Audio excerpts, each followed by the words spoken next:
Olá, meus amigos, bom dia. Eu vos saúdo com a paz do Senhor Jesus na manhã deste sábado, em que nos reunimos para estudar mais um pouco da Palavra de Deus. E hoje queria falar convosco sobre Coríntios, trabalhando o capítulo 2 de 1 de Coríntios, dos versos 6 ao 12. 1 de Coríntios, capítulo 2, dos versos 6 ao 12. E hoje, pensando convosco sobre o ensino do Espírito Santo. O ensino do Espírito Santo. 1 Coríntios, capítulo 2, verso 6 em diante até ao 12, diz assim: Entretanto, expomos sabedoria entre os experimentados, não, porém, a sabedoria deste século, nem a dos poderosos desta época que se reduzem a nada. Mas falamos a sabedoria de Deus em mistério, embora oculta, a qual Deus pré-ordenou desde a eternidade para a nossa glória. Sabedoria essa que nenhum dos poderosos deste século conheceu, porque se a tivessem conhecido, jamais teriam crucificado o Senhor da glória. Mas como está escrito, nem olhos viram, nem ouvidos ouviram, nem jamais penetrou em coração humano o que Deus tem preparado para aqueles que o amam. Mas Deus nos revelou pelo Espírito, porque o Espírito a todas as coisas perscruta, até mesmo as profundezas de Deus. Porque qual dos homens sabe as coisas do homem, senão o próprio Espírito que nele está? Assim, também as coisas de Deus ninguém as conhece, senão o Espírito de Deus. Ora, nós não temos recebido o Espírito do mundo, e sim o Espírito que vem de Deus, para que conheçamos o que por Deus nos foi dado gratuitamente. Só até aqui, oremos para que o Espírito Santo ilumine os nossos corações, para que nós possamos entender tudo aquilo que vai ser falado. Senhor, graças te dou, meu Deus, por a oportunidade que nos dás a todos estarmos reunidos por este meio, com a tua palavra aberta nas nossas mãos, para que possamos aprender, para que possamos crescer, para que a tua igreja, Senhor, possa ser edificada. Ilumina, Senhor, os nossos corações, ilumina, Senhor, as nossas mentes, leva cativo os nossos pensamentos e acalma a nossa mente e a nossa alma, Senhor. Afasta de nós tudo aquilo que nos possa incomodar, que nos possa privar da aprendizagem desta porção da tua palavra. Faz com que esta palavra, Senhor, seja prática nas nossas vidas. Nos ensina a crescer. Nos ensina a entender a tua sabedoria, Senhor. Que seja assim para a honra e glória do teu nome. Senhor, que o abrir dos meus lábios, o meditar do meu coração, sejam, meu Deus, agradáveis na tua presença. Para a honra e glória da santidade do teu nome. Em nome do teu Filho amado Jesus, nosso Rei e Salvador, assim oramos e assim queremos. Amém. E glória a Deus. O ensino do Espírito Santo. Este é mais um argumento que Paulo utiliza para fazer face, para tentar resolver o problema que estava bem patente, bem latente, bem existente na igreja de Corinto. Paulo recebe uma carta através da casa de Cloé, com vários problemas que precisavam de ser resolvidos naquela igreja. Paulo se afastou desta igreja para ir abrir outras, ao fim de cerca de 3 anos de estar com eles. E, por incrível que pareça, Paulo sempre percebeu que aquela igreja lhe iria dar problemas. Pois bem, estamos perante Na realidade não é a primeira carta, é a segunda carta. Paulo escreveu 4 cartas a esta igreja. Nós perdemos 2, ficámos só com 2, ficámos com a segunda e com a 4ª carta. Mas bom, é assim que Deus predestinou, é assim que Deus fez, e é a carta que nós temos em mãos. 1 de Coríntios, 2 de Coríntios. Qual era o problema, o grave problema, o maior problema que a igreja de Coríntio tinha no seu meio? As divisões. Como está lá no capítulo 1, verso 12, ele diz: refirma ao facto de cada um de vós dizer: eu sou de Paulo, e eu de Apolo, e eu de Cefas, e eu de Cristo. Esta igreja, embora se reunisse no mesmo lugar, promovesse o mesmo culto, mas a igreja estava gravemente dividida. A igreja se tinha dividido em grupos, muito por conta também da própria cultura, do próprio hábito daquela cidade grega, que era dar ênfase aos filósofos, aos pregadores de pensamento, que se reuniam nas praças e declamavam os seus pensamentos, as suas visões, as suas cosmovisões, e eles aplaudiam conforme esse declamador, esse pregador, conseguisse fazer passar o seu pensamento. Havia escolas de pensamento que ensinavam homens a declamar os seus pontos de vista nas praças, e eles julgavam esses homens através daquilo que eles falavam, da forma como eles falavam. Então, trouxeram essa cultura para dentro da igreja, não mais as escrituras sagradas, mas a maneira conforme os homens pregavam as escrituras sagradas. Era assim que eles tinham a visão de igreja. E Paulo, então, elabora uma série de argumentos. São 4 capítulos que ele reserva na sua carta só por causa deste problema, porque este problema era a raiz de todos os outros problemas. Por exemplo, se nós formos ver aí, ele capítulo 2, capítulo 1, do verso 12 em diante, até ao verso 26, ele vai falar na mensagem da cruz, ou seja, a mensagem da cruz é a sabedoria de Deus. Deus se revela com a sua sabedoria pela mensagem da cruz, Cristo crucificado. Depois, a partir do verso 26 até ao 31, ele fala em quem Deus chamou. Deus não chamou os ricos, os poderosos, os novos nascimento, mas ele chamou aqueles que não têm valor nenhum para o resto dos homens. Vai do verso 26 ao 31. E depois do capítulo 1, capítulo 2, versos 1 ao 5, ele diz à igreja, ele lembra a igreja de qual foi a mensagem que Paulo pregou que os levou a converter. E ele diz que a mensagem dele não foi com ostentação de linguagem, não foi uma demonstração de sabedoria humana, mas ele, diz aí no verso 2, ele decidiu pregar a Jesus Cristo e este crucificado. Uma pregação que não tem nada, não tem sabor, não tem sumo, não tem essência, mas foi essa pregação que os converteu. Então é esta pregação que tem que estar patente na boca e no coração dos pregadores e de quem os ouve. É interessante que muito papel, muita tinta correu o mundo desde o século I até aos dias de hoje. Mas o curioso é que nunca, ou melhor dizendo, Paulo conseguiu influenciar o mundo com estas palavras. A pergunta é, Paulo não tinha o que ensinar? Paulo não era um homem sábio? Paulo não era um homem fluente em línguas? Claro que sim, Paulo era sábio, ele era de Tarso, uma cidade grega. Tarso tinha escolas de pensamento que só perdia para Corinto e para Atenas.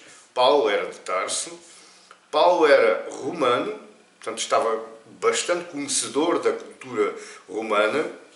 a cultura greco-romana, e mais, Paulo conhecia as Escrituras como ninguém. Paulo foi um estudioso de Jerusalém. Paulo estudou aos pés de Gamaliel, um dos grandes mestres da Escritura Sagrada. Paulo tinha tudo, e outras coisas que nós podemos dizer nos seus escritos, nas suas cartas.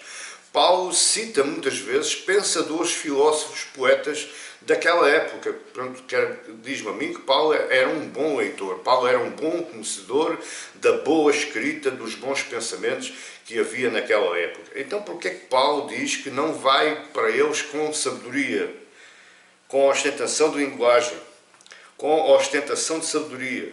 No verso 2 ele diz, porque decidi nada saber entre vós, ou seja, eu decidi nada trazer de grande para vocês. A única coisa que eu trouxe para vocês e que vos interessa saber é Jesus Cristo, o crucificado. O Filho de Deus que se entregou para a humanidade, pendurado naquela cruz. E é essa cruz, é esse Cristo crucificado que é a demonstração da maior sabedoria de Deus. Ele vai, aí no verso 4, ele diz, mas a minha palavra, a minha pregação, não consistiu em linguagem persuasiva de sabedoria como os filósofos, mas em demonstração do Espírito e de poder. Ou seja, ele falou não com a sua sabedoria, mas com a sabedoria que o Espírito Santo lhe ia dando para ele falar. Nós mais à frente vamos aprofundar mais isto e no próximo estudo nós ainda aprofundaremos mais aquilo que ele está falando nesta porção, neste texto.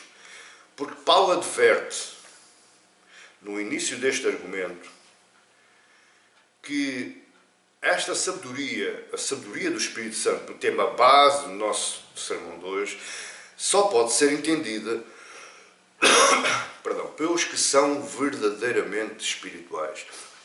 E aqui Paulo já está a começar a trabalhar no outro segundo ponto, que era a questão da espiritualidade. A Igreja de Corinto considerava-se super espiritual. Ele várias vezes vai abordar esta questão da espiritualidade, do amadurecimento, mas, por incrível que pareça, Paulo desconstrói toda a ideia da Igreja de Corinto.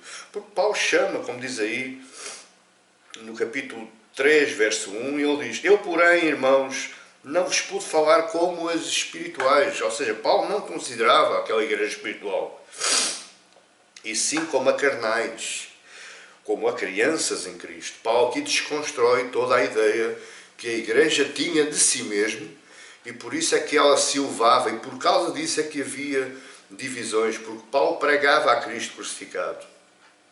Apolo, não sei como é que ele pregava, porque não está escrito. Cefas, possivelmente nunca pregou na igreja de Corinto, mas era o principal do colégio apostólico lá em Jerusalém.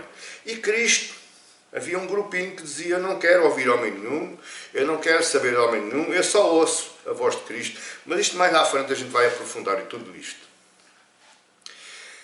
Eu quero que você compreenda uma coisa. A partir deste momento, a partir do texto que nós estamos lendo, capítulo 2, verso 6, Paulo vai se aproximar agora do verdadeiro problema.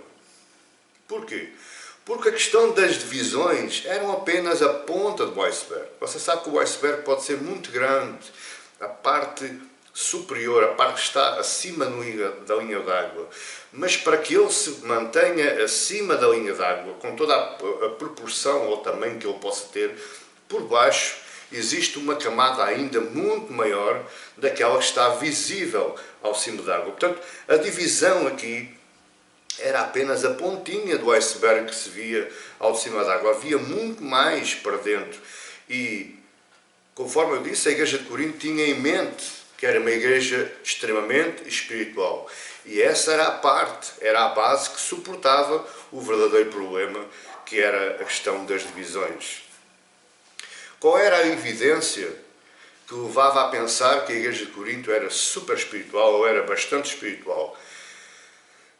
Era no facto, e isto também tem uma componente histórica, porque a Igreja de Corinto era uma igreja numa cidade grega.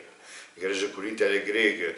Existia muitos locais onde se fazia adoração aos deuses gregos, que eram imensos. Posso lhe dizer que para cima de 30 a 40 mil deuses que a Grécia tinha. Portanto, eles faziam cultos a esses deuses.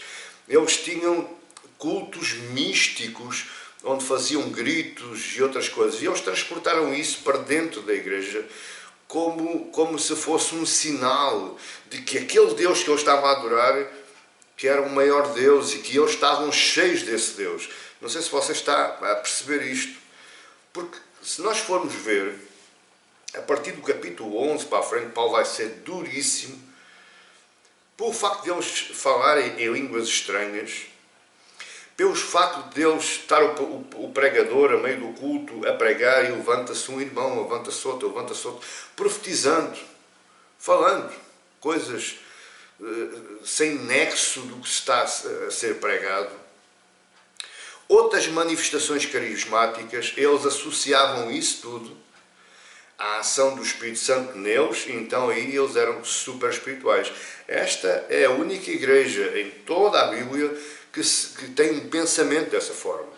E isto veio nos causar problemas nos dias de hoje, nas nossas igrejas evangélicas de hoje, nomeadamente as pentecostais.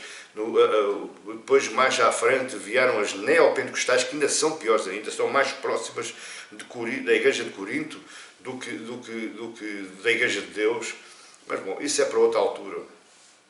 E então, o que é que acontecia aqui? Eles associavam essas manifestações, profetizar, falar em línguas e outros, como se fossem manifestações de espiritualidade, de maturidade cristã. Quanto mais eles falassem línguas, quanto mais eles profetizassem, pensavam eles que eram mais maduros na fé cristã.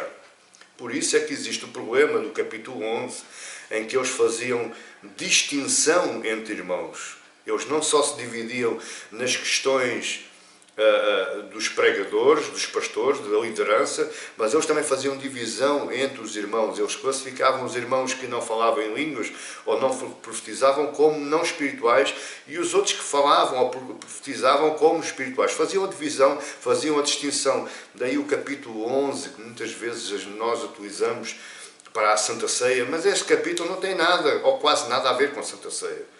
O que este capítulo quer dizer, o capítulo 11, é que havia divisão, distinção entre os próprios irmãos, aqueles que tinham, aqueles que não tinham, aqueles ricos e os pobres, os que se julgavam espirituais com os que não eram espirituais. Enfim, entendamos, ao mesmo tempo que havia essas ditas manifestações espirituais, eles continuavam sendo uma igreja dividida. Eles continuavam com problemas de imoralidade. Eles eram extremamente indisciplinados, porque na altura, na época que Paulo escreve a Corinto, o pastor da igreja era Apolo. E eles dividiram-se entre Paulo, Apolo, Cefas e Cristo. Portanto, eles eram indisciplinados, eles não tinham disciplina nem ética, nem disciplina cristã. Eles viviam com falta de fraternidade, como diz lá o capítulo 11, que eles comiam primeiro, que os outros que não tinham nada, eles enchiam o seu estômago e deixavam os outros coitados a ver eles a comer. Falta de fraternidade, idolatria. Havia pessoas que promoviam o culto ao domingo, mas que no resto da semana participavam nos cultos aos deuses gregos. E havia um outro grupo, pasme-se, meu querido e minha querida, e nós vamos lá chegar, que negava a ressurreição de Cristo. Como pode ser uma igreja espiritual se nega a fundamentação da salvação cristã? Se Cristo não ressuscitou, é o que ele vai dizer, então a vossa fé é vã. Vocês andam enganados. Nós somos mentirosos porque pregamos a Cristo crucificado e ressurreto, e vocês não acreditam. Se isso não é verdade, o que é que vocês estão aqui fazendo? O que é que eu estou aqui fazendo? Portanto, havia tudo isto dentro da igreja. E a pergunta é, Como é que esta igreja pode ser uma igreja espiritual? Como é que esta igreja pode ser uma igreja com uma maturidade cristã, conforme eles apregoavam para si mesmos? Porque eles tinham um conceito totalmente errado de espiritualidade. Eles tinham um conceito totalmente errado de maturidade cristã. Agora, eu quero lhe dizer, e fixe bem isto que eu vou dizer, possivelmente vai-o chocar, vai-o deixar um bocadinho na corda bamba, mas eu quero lhe dizer, à luz da Escritura Sagrada, à luz das palavras de Paulo para aquela igreja, maturidade cristã e espiritualidade não tem nada a ver com manifestações carismáticas do Espírito Santo. Não entendi, pastor? Eu vou-lhe explicar. Pelo facto de você pregar, pelo facto de você poder falar em línguas estranhas, pelo facto do Espírito Santo, eu não vou dizer o Espírito Santo, mas você fazer curas ou outras manifestações carismáticas do Espírito Santo, não quer dizer que você ou eu sejamos uns espirituais, tenhamos maturidade cristã. Eu sei, você não entendeu. Mas eu vou lhe explicar de outra forma. Eu quero lhe dar o exemplo de Judas. Judas não era crente. Aliás, o próprio Jesus disse que ele tinha o diabo com ele. Ele traiu Jesus, ele vendeu Jesus por 30 moedas. Mas ainda assim, quando Jesus os enviou naquela comissão, Judas foi com os 11.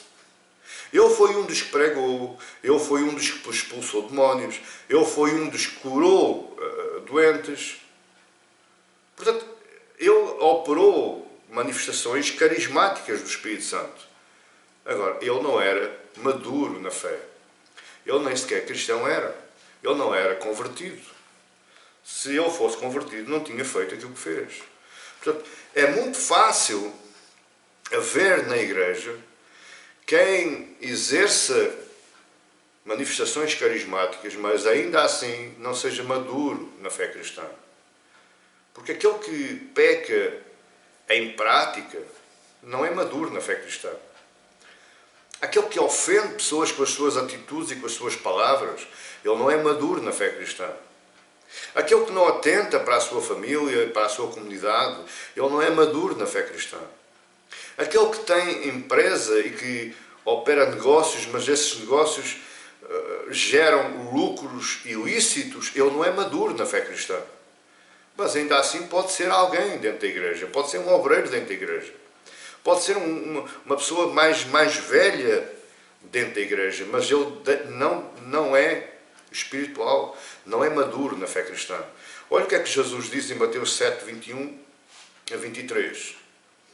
Nem todo o que me diz Senhor, Senhor entrará no reino dos céus, mas aquele que faz a vontade do meu Pai que está nos céus. Muitos naquele dia, do dia do Senhor, no dia do julgamento, hão de me dizer: Senhor, Senhor, porventura não temos nós profetizado em Teu nome, e em Teu nome não expomos demónios, e em Teu nome não fizemos muitos milagres? Então lhes direi explicitamente: nunca vos conheci, vocês não são crentes. Vocês não são convertidos, vocês não são santificados, apartai-vos de mim, os que praticais a iniquidade. Possivelmente, quando Paulo escreve a carta aos Coríntios, ele se lembrou das palavras de Jesus. Porque todo aquele povo que pensava que era espiritual porque algo se manifestava neles, pensavam que eles já tinham alcançado o céu. Que Deus já estava praticamente obrigado a os receber nos seus braços.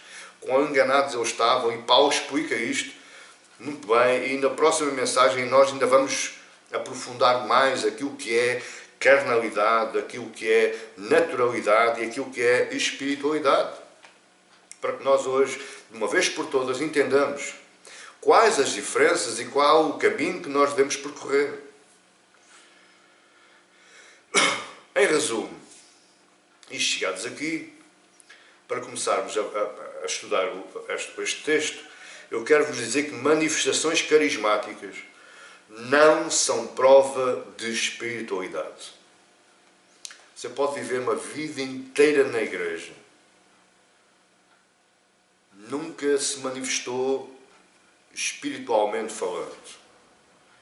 Mas você ser um bom crente, ser um bom cristão, ser um exemplo de fé. Paulo, o que está fazendo agora é começar a fazer o laço.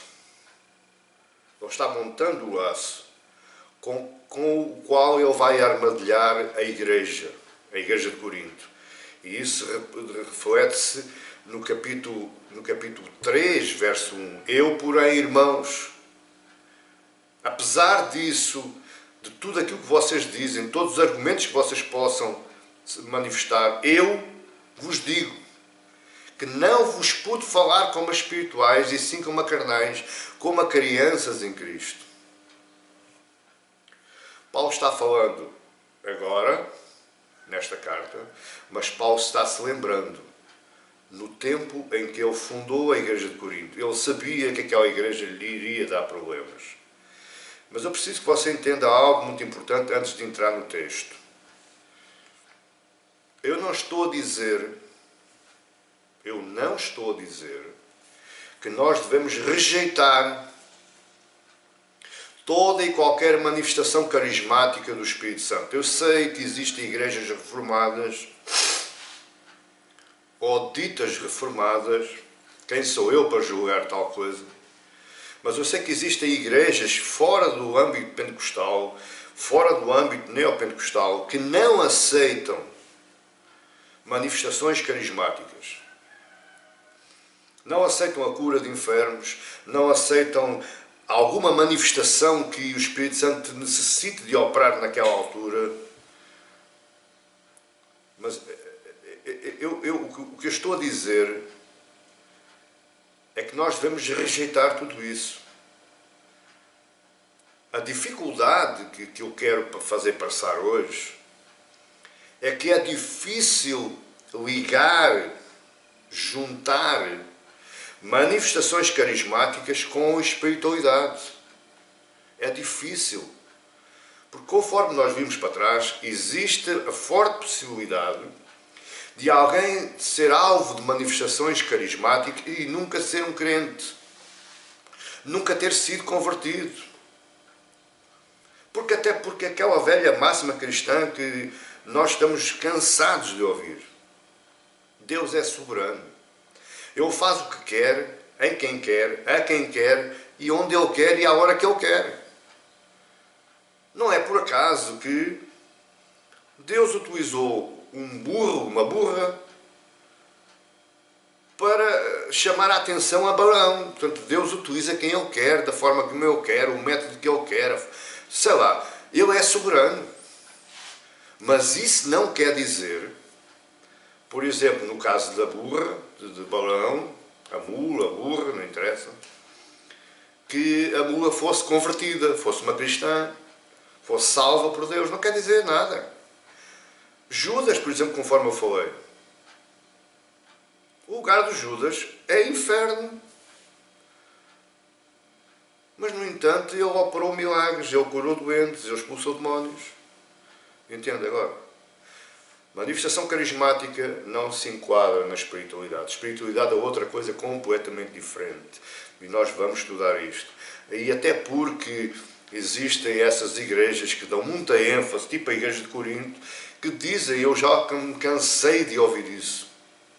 Se tu não te manifestares, tu não tens o Espírito Santo.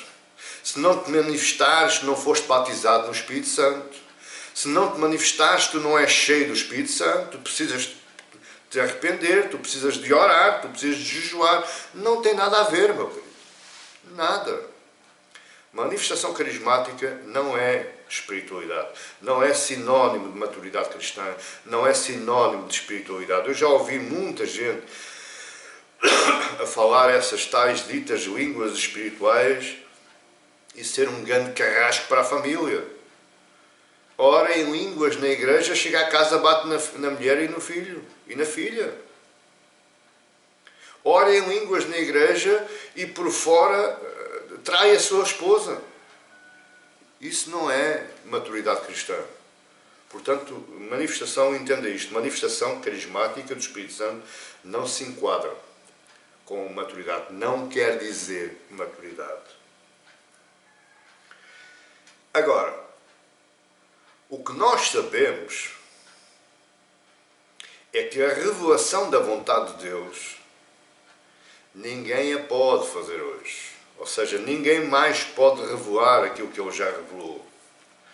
Tudo aquilo que está nas nossas mãos foi-nos trazida pelos apóstolos, foi-nos trazido pelos grandes homens de Deus, inspirados por Deus, para efetuar um trabalho de junção de livros, juntar uma biblioteca inteira num livro só. Isso foi obra do Espírito Santo, isso foi a revelação do Espírito Santo e já não pode haver mais nada desse género hoje. Eu acredito em curas, eu acredito em milagres, eu já estou cansado de dizer que se Deus quiser abrir o Oceano Atlântico para algo da sua obra, a fim de que alguém possa passar a pé firme ao longo de todo o Oceano Atlântico até às Américas, Ele irá fazer. Eu não acredito é que Ele precise fazer, mas Ele irá fazer, porque hoje existem aviões, hoje existem navios, não há necessidade de abrir um mar hoje. Mas se for a vontade dele, Ele faz.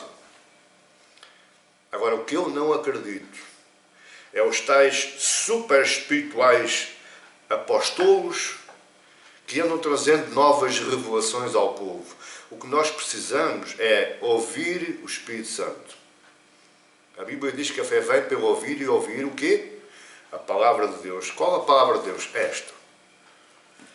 Eu até em tom de brincadeira, às vezes quando me perguntam, mas eu nunca ouvi a voz de Deus. Mas você pode ouvir. Leia a sua Bíblia. Ah, pastor, mas ler eu não ouço, então leia em voz alta. Porque tudo aquilo que você está lendo é a palavra de Deus, é a voz de Deus. É assim que nós ouvimos a voz de Deus. O que Deus nos faz hoje é nos guiar através da palavra revelada. Eu não se esqueça que eu estou falando da sabedoria do Espírito Santo. E essa sabedoria que o Espírito Santo nos traz é que nos leva a entender aquilo que estava oculto, como nós já lemos. O que é que Paulo está começando a fazer a partir do verso 6? Ele vai argumentar que, em primeiro lugar, que a sabedoria de Deus é Cristo e Cristo crucificado. Ah, pastor, pensei que Deus fosse mais sábio.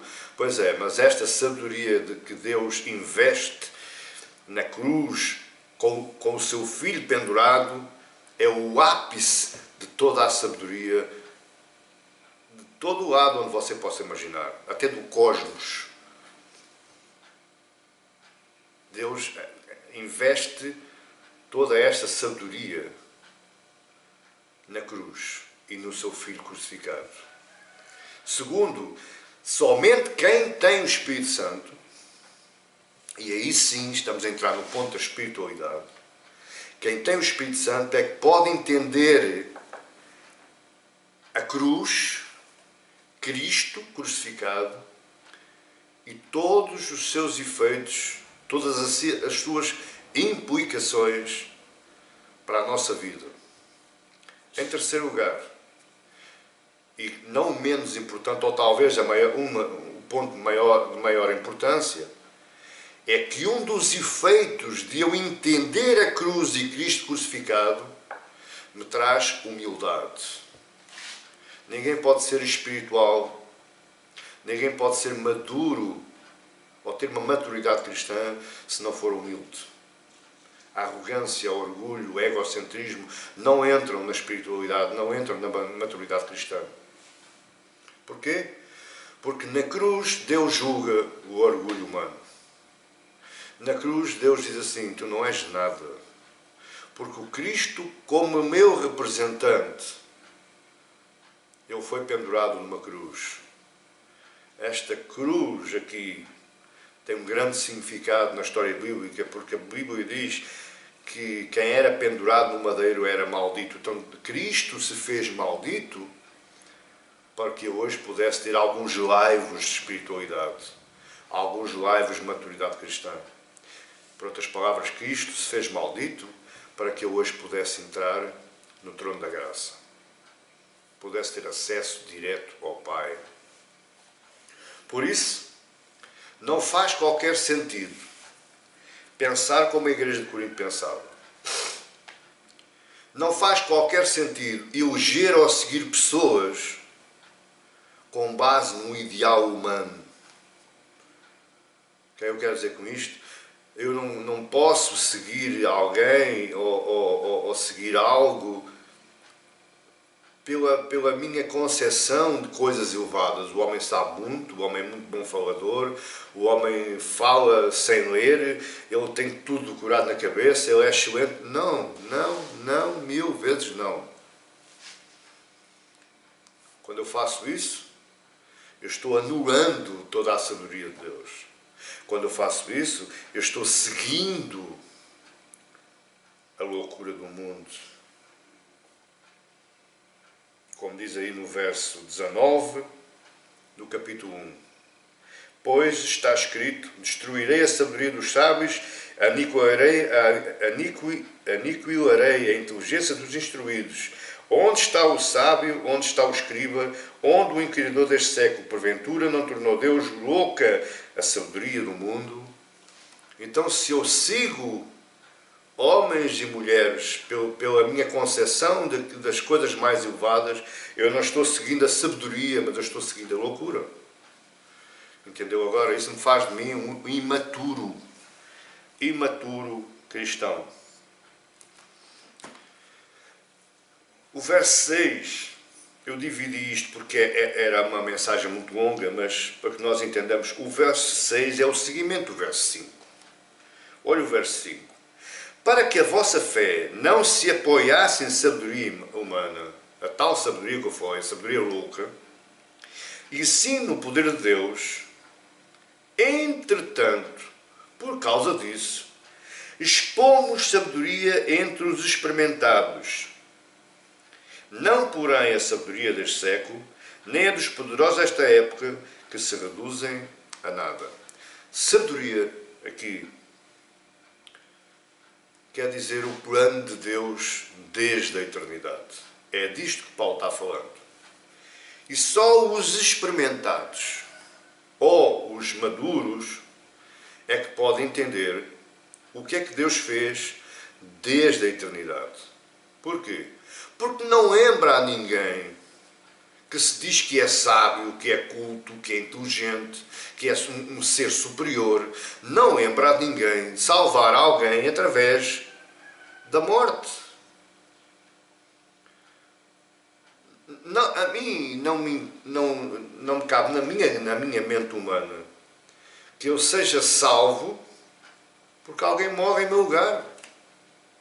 Mas foi isto que Deus pensou desde a fundação dos mundos, lá da eternidade. Deus pensou: enviarei meu filho, pendurá-lo-ei numa cruz e salvarei um povo. Este é o ápice da sabedoria humana. A cruz de Cristo, meus amigos e minhas amigas, é a expressão maior da sabedoria de Deus. E só quem é experimentado, só quem é espiritual é que pode entender isto. Veja o centurião aos pés da cruz após Jesus expirar, entregar o seu espírito a Deus e morrer. O centurião olhou para cima e disse: verdadeiramente, este é o Filho de Deus.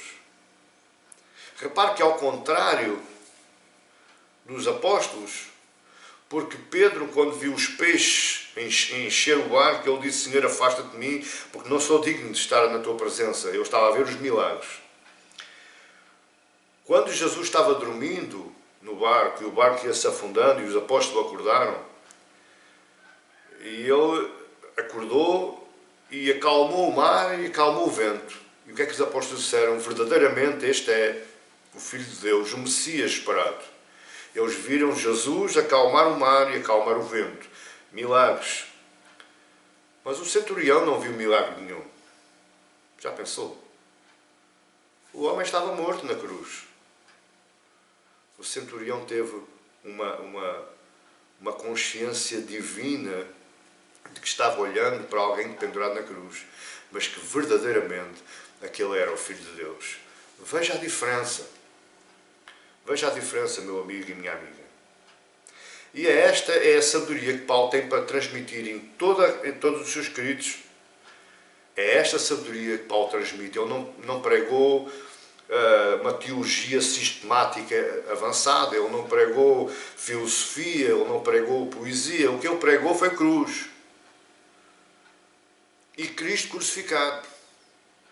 O que ele pregou foi Cristo crucificado numa cruz, sendo ele o Filho do Deus Altíssimo, Criador dos céus e da terra, herdeiro e co-herdeiro das coisas do Pai.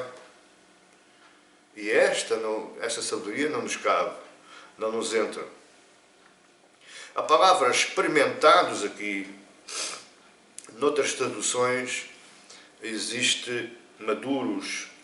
E realmente é literalmente o que a palavra experimentados, no verso 6, expomos sabedoria entre os experimentados. Esta palavra experimentada vem do grego teleios, que quer dizer amadurecidos. Não é exatamente como aquela fruta que está a entrar na fase do amadurecimento. Ou seja, ela não está totalmente madura, mas já se pode comer. Não.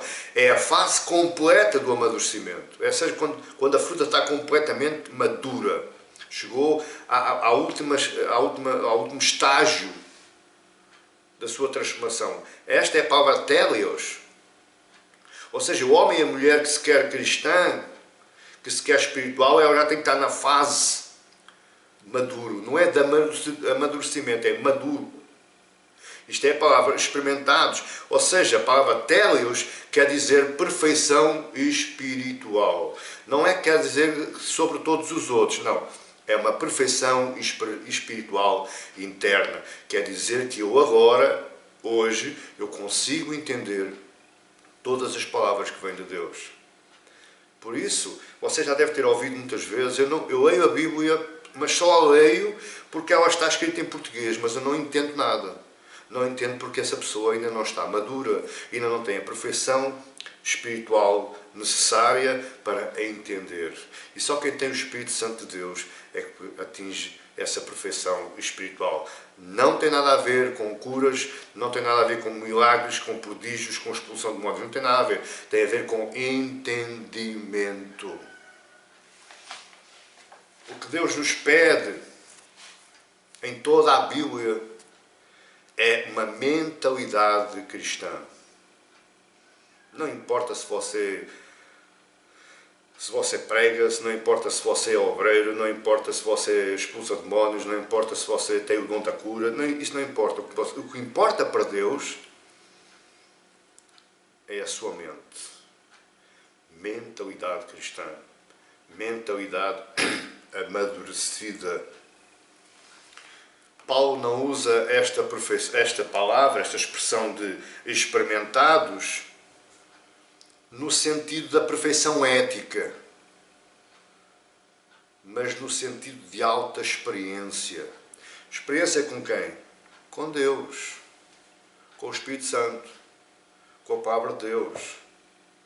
Por isso é que ele diz em 1 Coríntios 3:1: eu, porém, irmãos, não vos pude falar como espirituais, naquela época lá atrás e hoje também, e sim como a carnais, como a crianças em Cristo. Leite vos dei a beber, não vos dei alimento sólido, porque ainda não podíeis suportá-lo, nem ainda agora podeis, porque ainda sois carnais. Veja, ao fim de todos estes anos, Paulo ainda os considera como carnais, crianças, infantis.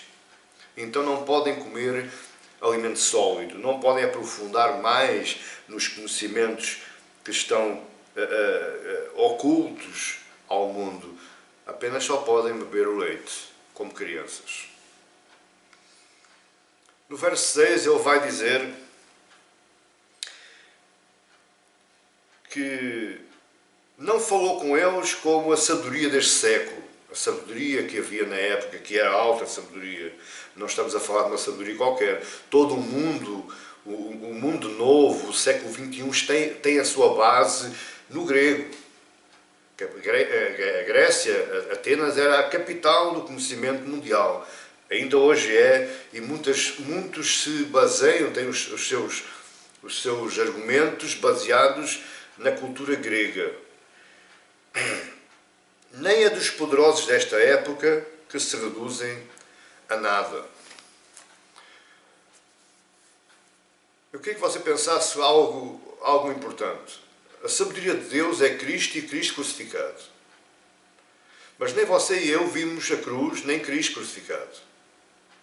Ainda assim, por intermédio do Espírito Santo, Ele nos vai iluminando, nos vai dando sabedoria para que nós vamos entendendo aquilo que Deus quer que nós entendamos. Pois bem, mas na altura de Paulo, muitos poderosos, estou a falar em governantes, Pôncio Pilatos viu Jesus, Herodes viu Jesus, o outro rei viu Jesus, os poderosos da época viram Jesus. Os poderosos do templo viram Jesus. Mas eles crucificaram Jesus. Eles não ligaram nem a mínima para Jesus. Nenhum deles, com toda a sua sabedoria, com todo o seu poder, olhou para os olhos de Jesus e entendeu que ali estava a perfeita e soberana sabedoria de Deus. Ali naquela pessoa que eles iriam mais umas horas crucificar. Eles não entenderam nada. E por isso Paulo agora fala de uma outra sabedoria. Não essa sabedoria dos poderosos, não essa sabedoria dos eruditos, mas no verso 7, mas falamos, não a sabedoria deste século, dos poderosos desta época, mas da sabedoria de Deus. É isso que estamos a falar. E a sabedoria de Deus é em mistério, outrora oculta, a qual Deus pré-ordenou desde a eternidade para a nossa glória. Deixe-me só ler este versículo 7, na nova tradução em linguagem de hoje, que diz assim: a sabedoria que anunciamos é a sabedoria secreta de Deus. Se é secreta, nem toda a gente sabe. Escondida aos seres humanos, a sabedoria que o próprio Deus, antes mesmo que da criação do mundo, já havia escolhido para a nossa glória. Misteriosa, secreta, porquê? Porque estava oculta aos homens. E por isso é que ela é sábia. Por isso é que essa sabedoria é excelsa, soberana, poderosa. Porque a cruz não faz sentido à mente humana. A cruz é algo que ultrapassa a concepção do pensamento humano. Não faz sentido. Há alguém preso numa cruz. Salva uma humanidade através dos séculos, através do tempo. Não faz sentido. Mas Deus decretou essa cruz, esse Cristo e Cristo crucificado para a nossa glória. Como assim para a nossa glória? Para nós podermos partilhar dessa glória com Cristo. Cristo morreu, ressuscitou, ascendeu aos céus e foi glorificado. Deus o glorificou. Deus o fez assentar à sua direita, no lugar de honra. Então essa glória que Paulo fala é o nós podermos também sermos glorificados e nos assentarmos à direita de Cristo em lugar de honra. Essa é a nossa glória. É isso que a sabedoria, a mensagem da sabedoria de Deus nos traz à nossa vida. Por isso temos de ser humildes. Humildes, pastor? Sim, humildes. Porque eu não precisei de estudar para entrar na glória. Eu não precisei de me esforçar para um dia entrar na glória com Cristo, à direita de Cristo. Então eu tenho que ser humilde, porque de mim mesmo, daquilo que eu sei, nada me salva, nada me faz, nada interfere com a minha vida espiritual. Não salva a minha alma. E por isso é que o Paulo vai continuar no verso 8. Olha o verso 8. Verso 7. Deus pré-ordenou desde a eternidade para a nossa glória. Sabedoria é essa que nenhum dos poderosos deste século conheceu. porque se a tivessem conhecido, jamais teriam crucificado o Senhor da glória. Nenhum homem, nenhum poderoso, nenhum erudito, nenhum filósofo que olhou para Jesus enquanto homem, ele não conheceu nesse homem a sabedoria de Deus. Ele não conheceu a glória, ou o Rei da glória, na pessoa de Cristo Jesus. Deixe-me dizer outra coisa. Os fariseus, os judeus, ainda hoje estão à espera do Messias. Sabia? Em pleno século XXI, eles não reconhecem ainda que este Cristo que Paulo prega, que foi crucificado, eles não reconhecem que esse será, que é o Rei da Glória, como está lá no livro de Malaquias, como está lá no livro de Isaías, como está lá no livro de Ezequiel, como está lá no livro de Daniel. Eles não reconhecem. Eles estão à espera do Messias hoje ainda. Esse Messias já veio, já executou o plano do seu Pai, já ascendeu aos céus, já se sentou à direita do Pai, mas os judeus ainda continuam à espera dele. E conforme é os judeus, se nós formos falar para não-judeus, toda a gente diz que eu sou doido se eu for pregar salvação de pecados através da morte daquele que se entregou no madeiro. Eles me intitulam, me adjetivam como doido, como louco. Entende agora o que é que Paulo está aqui dizendo? De novo. Eu quero que você entenda isto muito bem. Porque há coisas que não se podem separar.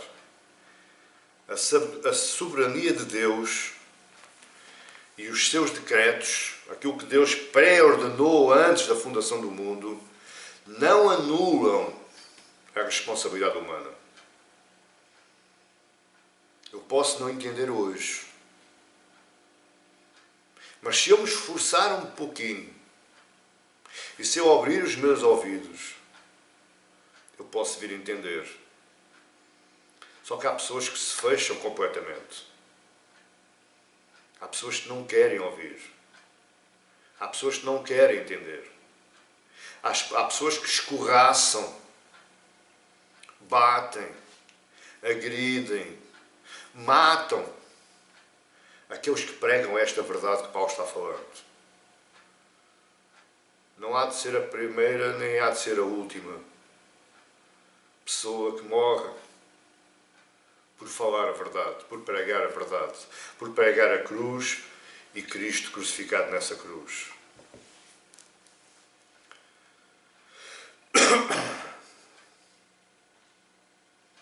E aí Paulo chega ao verso 9.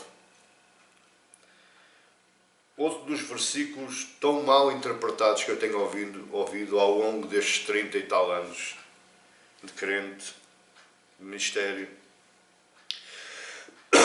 Porque Paulo no verso 9 diz,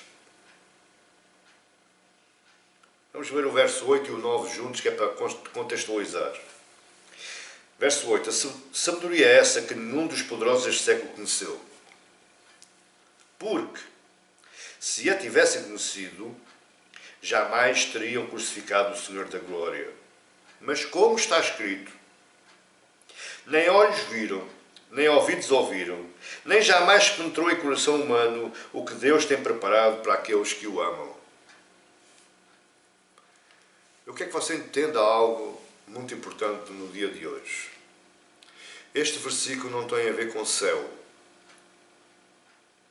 Este versículo não tem a ver nem com o céu, nem consigo. Há muitos que dizem que este versículo quer dizer a glória, as coisas gloriosas que Deus tem preparado. E que não tem falado a uns, mas fala a outros. Este versículo tem sido apresentado, por isso é que existem 3 regras básicas e essenciais para ler a Bíblia, para entender a Bíblia. Primeira regra, contexto. Segunda regra, contexto. Terceira regra, contexto. Estas são as 3 regras. Contexto, contexto e contexto. Porque ao retirar um versículo do contexto, é um pretexto para eu falar aquilo que eu quiser e as pessoas ouvirem aquilo que elas querem ouvir. Este versículo, Paulo, ele está se referindo a Isaías 64, verso 4. Porque desde a antiguidade não se ouviu, nem com ouvidos se percebeu, nem com olhos se viu, Deus além de ti, que trabalha para aquele que nele espera. De quem é que Isaías está falando? De Cristo.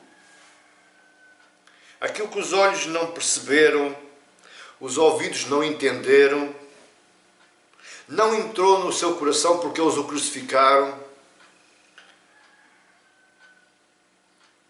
O que Deus tem preparado para aqueles que o amam, Deus preparou isto desde da eternidade. Este verso está falando de Cristo e do Cristo crucificado. O Cristo crucificado não entra nos olhos, na nossa mente, não entra nos nossos ouvidos, não entra no nosso coração, mas Deus tem preparado para aqueles que o amam. Como Isaías fala, nem com olhos se viu Deus além de ti. Só quem viu Deus foi Cristo. E que trabalha para aquele que nele espera. Deus, Cristo, está trabalhando para aqueles que esperam nele. Se nós formos lá em Hebreus, diz que ele se sentou à direita do Pai e que hoje está incessantemente intercedendo por aqueles que são seus. Ele está trabalhando. E no verso 10 a 12, Paulo vai explicar de que forma é que essa sabedoria, de que forma é que essa cruz pode ser conhecida. Olha o verso 10. Mas Deus, os olhos não viram, os ouvidos não ouviram, o coração não percebeu, mas Deus nos revelou pelo Espírito.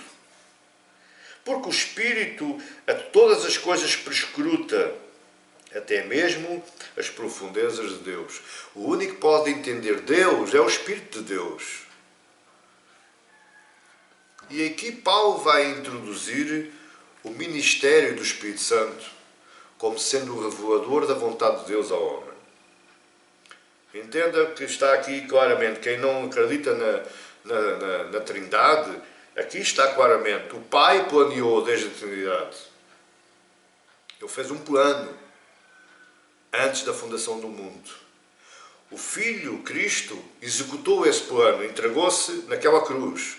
E agora o Espírito Santo revela esse plano, esse trabalho feito ao coração dos homens. Olha aqui a Trindade. Pai, Filho e Espírito Santo. Cada um tem o seu trabalho. Cada um executa. Deixa-me ler 1 Coríntios 2,10, o mesmo versículo na nova tradução em linguagem de hoje. Mas foi a nós que Deus, por meio do Espírito, revelou o seu segredo. Foi a nós que Deus, por meio do Espírito, revelou o seu segredo. Portanto, não existe aqui sabedoria humana que possa trazer à luz o trabalho de Deus, e o trabalho de Cristo e o trabalho do Espírito Santo. O Espírito Santo examina tudo, até mesmo os planos mais profundos e escondidos de Deus. O verbo revelar aqui escrito, literalmente é retirar o pano que oculta algo. Tirar o véu. Nós podemos pensar, por exemplo, quando Cristo morreu naquela cruz, o véu do templo se rasgou de alto a baixo. Ele foi rasgado. E o que é que aconteceu? Foi revelado aquilo que estava lá dentro. Foi revelado Deus. Mas também podemos pensar, agora já não se utiliza isso, mas nos casamentos antigos, a noiva vinha toda com a cabeça tapada com um véu. Ninguém podia ver nada. E esse véu só era retirado. A noiva só era revelada quando aquele véu era tirado e o marido a beijava. Então, Paulo explica que, no verso 11, porque qual dos homens sabe as coisas do homem, senão o seu próprio Espírito que nele está? Assim também as coisas de Deus ninguém as conhece, senão o Espírito de Deus. O que Paulo está aqui a dizer, claramente é isto. Quem é que me conhece melhor a mim do que eu mesmo? Existe aquele velho ditado que as pessoas conhecem caras, mas não conhecem corações. Porque o meu coração só eu é que o conheço. Eu conheço as minhas motivações, eu conheço as minhas limitações, eu conheço as minhas falhas, eu conheço os meus erros, eu conheço os meus deleites. Só eu é que me conheço. Assim como só eu é que me conheço, porque é o meu espírito, é a minha mente, é o meu pensamento, assim somente o Espírito Santo conhece a Deus. Porquê? Porque Ele é o Espírito revelador de Deus. Então você e eu só poderemos conhecer a Deus não pelo estudo, mas pelo Espírito Santo. Porque é esse que revela Deus ao coração dos homens. Por isso todos olharam para Cristo e ninguém o reconheceu como o Rei da Glória. Porque não existia Espírito Santo no coração daqueles homens. Por isso, meus amados irmãos, vamos retornar novamente ao princípio. Eu só posso ser maduro na fé cristã quando o Espírito Santo está no meu coração revelando as coisas de Deus a mim. E não por atitudes, manifestações, rodopiares, cai no chão, chora, ri, grita. Isso não é Espírito Santo. É tudo menos Espírito Santo. O Espírito Santo, o trabalho do Espírito Santo é me fazer entender os planos ocultos de Deus. Deixe-me dizer outra coisa que o pode chocar hoje.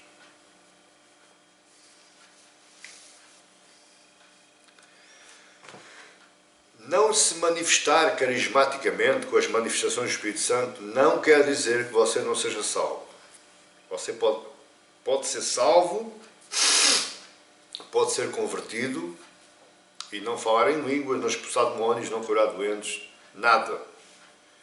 Ainda assim você pode ser salvo. Agora, você nunca poderá ser convertido, nunca poderá ser salvo, sem que primeiro haja uma revelação de Deus através do Espírito Santo. Pastor, não entendi nada. Existem dois tipos de chamada de Deus. Existe a chamada geral e existe a chamada eficaz. A chamada geral é quando alguém fala a palavra de Deus e toda a gente ouve.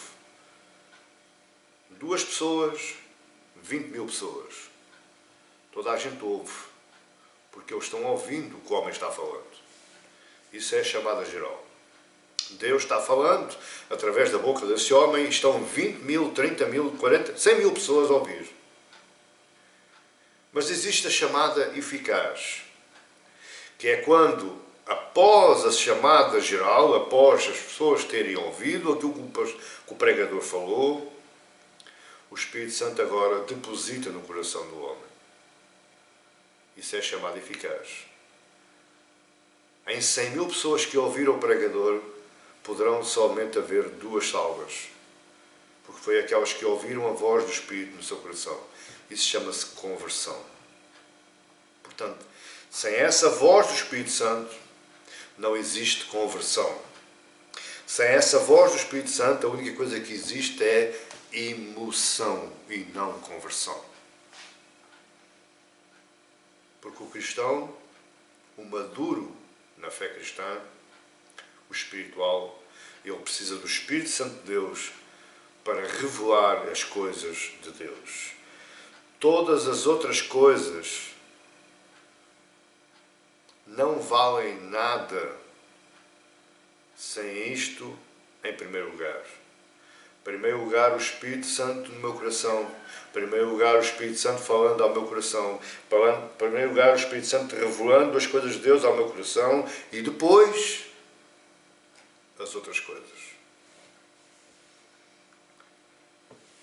Verso 12, o que é que Paulo quer dizer com isto? E com isto estamos terminando. Assim também as coisas de Deus, ninguém as conhece, senão o Espírito de Deus. Ora, nós não temos recebido o Espírito do mundo, e sim o Espírito que vem de Deus, para que conheçamos o que por Deus nos foi dado gratuitamente.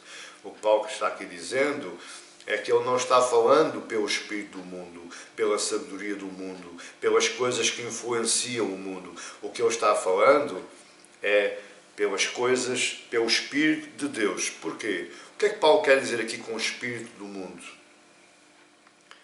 Espírito do mundo, o que Paulo quer dizer é que é a mera capacidade humana que as pessoas têm para compreender as coisas.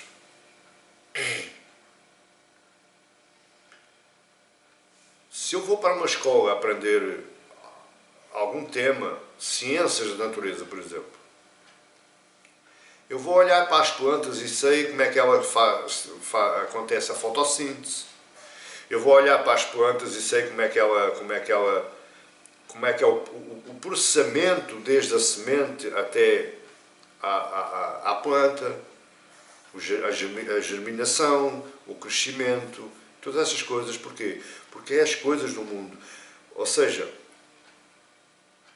o que Paulo quer dizer com aquilo com o Espírito do mundo é única e exclusivamente a minha capacidade de poder compreender e entender as coisas que me rodeiam. Nunca podemos entender as coisas de Deus com essa mera capacidade humana. Porque as coisas de Deus são transcendentes. Não tem nada a ver com o mundo. As coisas de Deus fazem parte, como eu já ouvi dizer, fazem parte de outro mundo. Então tem que haver uma nave espacial, um modo de transporte entre este mundo onde eu vivo e o mundo onde Deus vive. E esse meio de transporte é o Espírito Santo. Entende agora?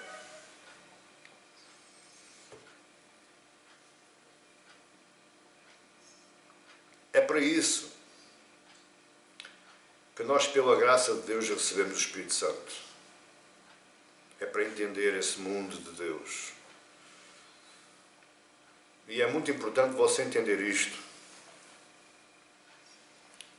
Que isto faz parte da maturidade cristã. Isto faz parte da espiritualidade. Como dizem alguns irmãos meus, eu sou salvo pelo aquilo que eu faço, sou salvo porque eu sou bonzinho, sou salvo porque eu pratico muitos atos sociais, eu ajudo muitos pobres e eu tenho um lugar no céu. Não tem nada. Não tem nada. Nada daquilo que a gente faz neste mundo interfere com o mundo espiritual. Agora, eu posso viver neste mundo ao modo de vida espiritual. Confuso, não é? Mas para isso eu tenho que entender que tudo aquilo que eu tenho, tudo aquilo que eu sou, tudo aquilo que eu faço, tudo aquilo que me acontece é a graça de Deus. É um ato de amor imerecido de Deus para mim. Ele faz porque Ele quer. E isso vem através do Espírito Santo.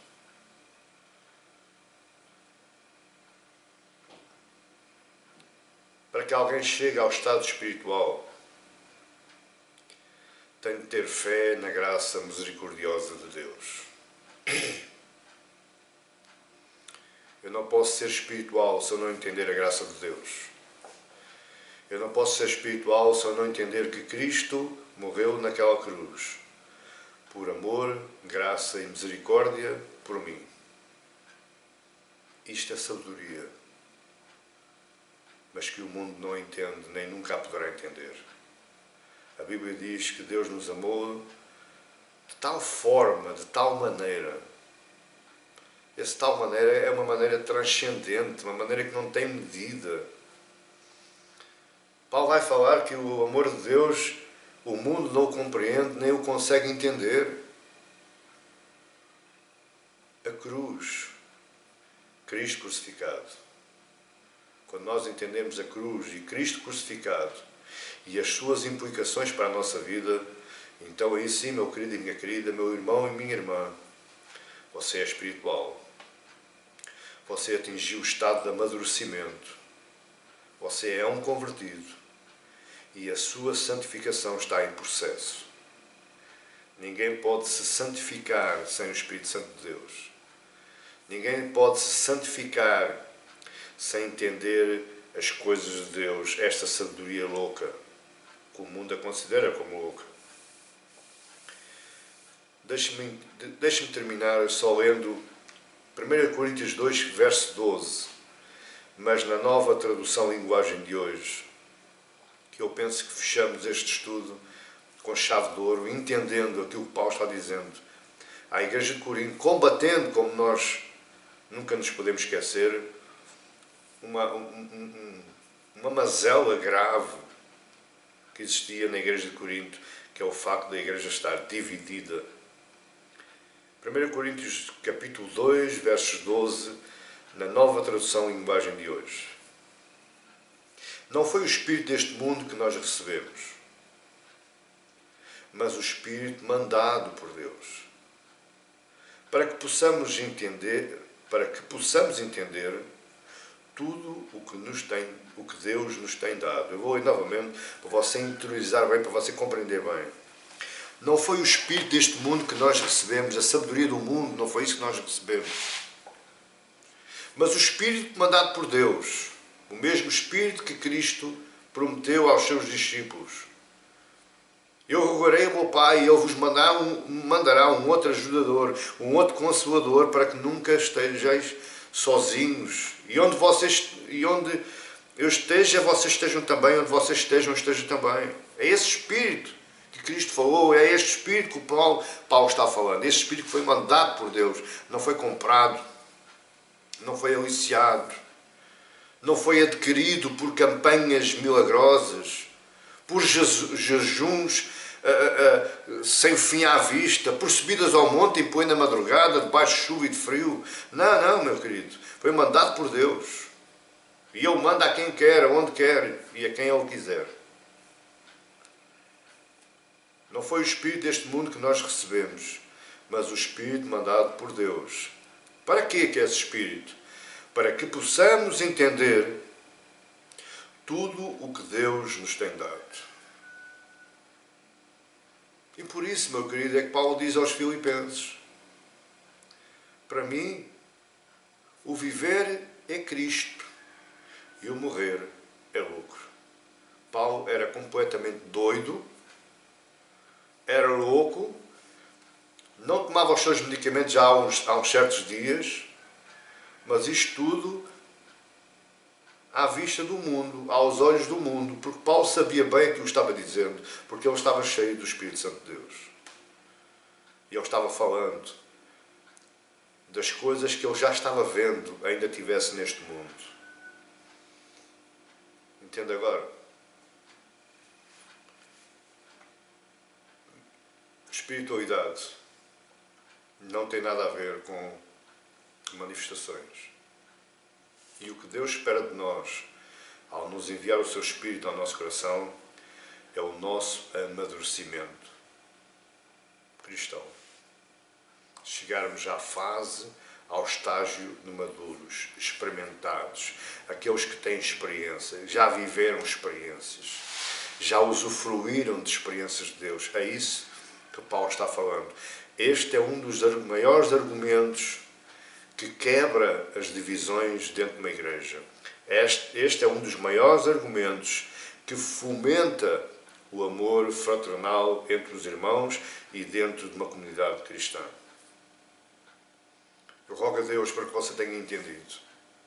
Eu rogo a Deus para que o Espírito Santo tenha entrado no seu coração e tenha aberto a sua mente e elucidado todas as suas dúvidas. Se necessário for, meu querido e minha querida, assim que o vídeo esteja editado, vá vê-lo novamente.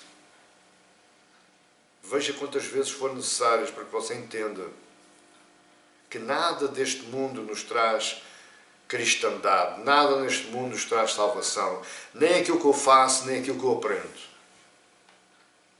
mas apenas o Espírito Santo de Deus, que me revela as coisas do próprio Deus. Amém? Que Deus os abençoe em nome de Jesus. E até uma próxima oportunidade.